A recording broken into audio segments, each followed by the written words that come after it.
Hey friends, Craig from the Vinyl Record Player. This is the introduction video for my new listening series, hashtag Big Jerry. Again, I'm going to recommend that you just buckle up.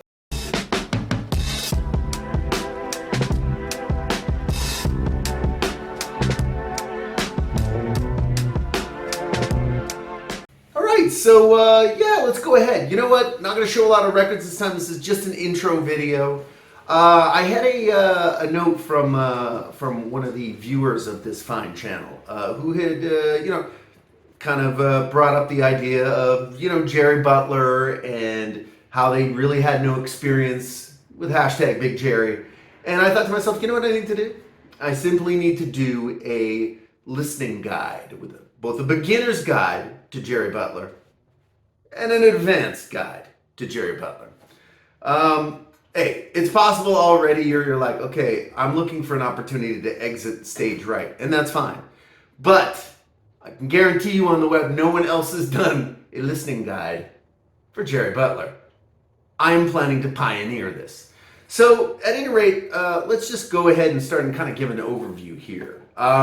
First of all, Jerry Butler was basically, a fairly successful charting soul and crossover artist for a short period of time. Between about 1958 and about, I'm going to say 1978, with an additional album in 82. Basically, his career is in three stages, in my opinion. I'm going to break it into three stages. The first stage is the song Your Precious Love with the Impressions. Quickly after that, Jerry quit the Impressions. Him and Curtis Mayfield knew each other going way back, and we're starting to work together. He does Your Precious Love, his career blows up, etc., etc. That's what I'm going to call the VJ Curtis Mayfield years, because basically until about 68, he's on the VJ label, he's recording a lot of Curtis Mayfield written songs, he's having hits. There was a Betty Everett duets record in there that actually did well as well. But the music effectively is, it's very late 50s, early 60s soul. As in, the instrumentation can be somewhat spare. You're talking about one or two track type of recordings. So strong music, but still very much of its era in terms of sounding. I'm not going to say it's doo-wop, but soul music kind of has an area where it's very basic. It's guitar, it's drums, maybe there's some horns, but that's about it. Then we move to Jerry's second era, which actually, with the release of the album from 1968, The Iceman Cometh, produced by Gamble and Huff, of course, legendary producers for the Philadelphia International label. In the second Jerry Butler era, the album Iceman Cometh somewhat defines what soul music would become. So we're talking about like much denser arrangements. We're talking about strings. We're talking about just a whole change. We're talking about the addition of funk and elements of multi-tracking throughout the music. This, in my period, not in my period, but in my opinion, is Jerry's key period. And it lasts between about 68 and 74. I can also call it the Mercury years. The Mercury years are basically not only a high point, in my opinion, for soul music, it's also a high point for Jerry in terms of his output, where basically for the next, between 68 and 75, he's releasing 6, 7, 8, 9 albums, many of them just back-to-back, stunning records. But even the ones that are of lesser quality are still very strong. That era is, again, in my opinion, is kind of his masterpiece era.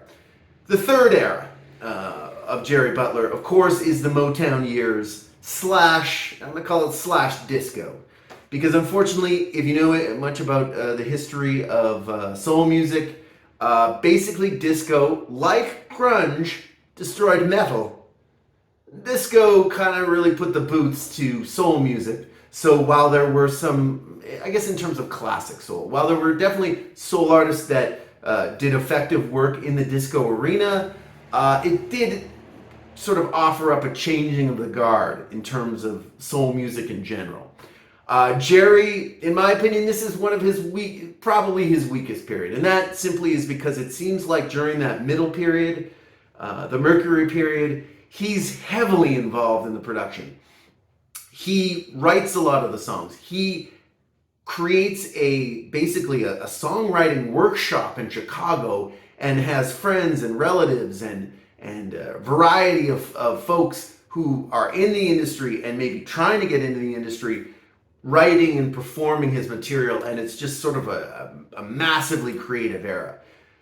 After 74, moving into Motown, he becomes part of the Motown machine. And in my opinion, the music is going to suffer. Jerry's still Jerry. He's still the Iceman. He's still happening.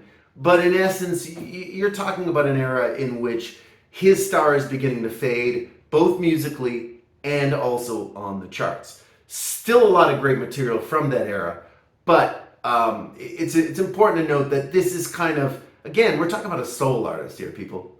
We're talking about somebody who basically had a real, honest-to-goodness, record-selling career in the soul genre for upwards of 21, 22, 23 years. It's the final album in 82 on the Fountain label, which, you know what, I'm going to buy for this series, and I'm going to listen to it. But I'm not expecting a bunch. After that, Jerry, of course, retires. He becomes the Clark County Commissioner in and around Chicago. He's a politician up until 2018. Basically, nobody will vote against Jerry. Not because he's the Iceman, maybe partly, but partly probably because he's doing a great old job. So yeah, that's my basic history of Jerry Butler and kind of what I want to delve into. The next two pieces, I'm basically just going to be talking beginner's guide and then more advanced guide, which is going to include a little bit more in terms of deep cuts and also albums to look for. But I'm kind of excited about this series. Again, I don't know how excited all of you are. Certainly you should have already liked and subscribed. Just give me a like. Come on, drop a brother a like if you could. But anyway, what I'm going to be doing over the next bunch of weeks is always have a Vinyl Finds on Wednesday, but then on Saturday, at least for the next couple of weeks, I'm going to look to expand this Jerry Butler series from just this initial sort of introduction and outline of his career to an actual assessment of where the beginner wants to go, who's like, I've heard a lot about this Jerry Butler from Craig at the Vinyl Record Player, and okay, potentially no one else. And I'd like to hear more. And then, of course, the third video I'm going to say it's a three-part series, could be four, in which, we delve a little bit deeper into the catalog and we talk about some deep old cuts that, frankly, you can impress your friends at parties and impress men, women, people you desire, blah, blah, blah. I mean, maybe not the people you desire. I mean, the people you desire, that's strong. But again, so is Jerry Butler. Thanks again for tuning in. Again, I know this wasn't a big record showing video, but this is the introduction for me for this Jerry Butler series.